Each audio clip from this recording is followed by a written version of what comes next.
پہاڑی زبان میں اپڈیٹ سنیے۔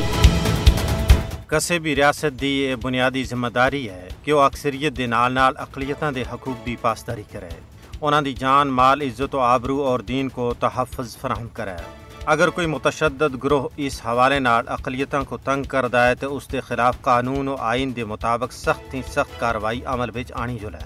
بھارت دا آئین بھی اقلیتاں دے حقوق دے تحفظ دی ضمانت دیندا ہے، لیکن بھارت دی آزادی دے 75 سال بعد بھی اتھے اقلیتاں دے حقوق کو غصب کر کے بھارتی حکومت نہ صرف بین الاقوامی قوانین بلکہ اپنے آئین دی مٹی پلید کر رہی ہے۔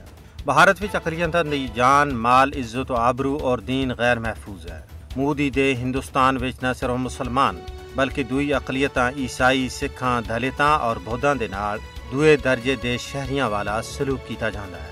مودی دی دائیں بازو دی پالیسیاں سن بھارت دی نام نہاد جمہوریت دا اصل چہرہ پوری دنیا دے سامنے بالکل ننگا کر کے رکھ دیتا ہے۔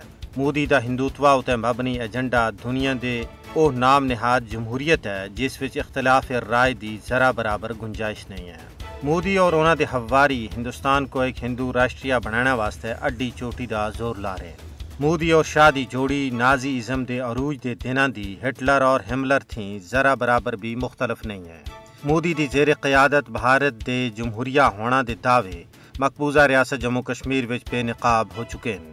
مقبوضہ کشمیر وچ جمہوری اصولاں دی جڑی بے توقیری ہندوستان کر رہا ہے اس دی مثال کسی بدترین آمریت وچ بھی ملنی مشکل ہے۔ سویڈن وچ قائم ادارے وی ڈیمسون بھارت کو ایک سول آمریت قرار دیتا ہے۔ یہ تمام صورتحال عالمی برادری واسطے چشم کشا ہے۔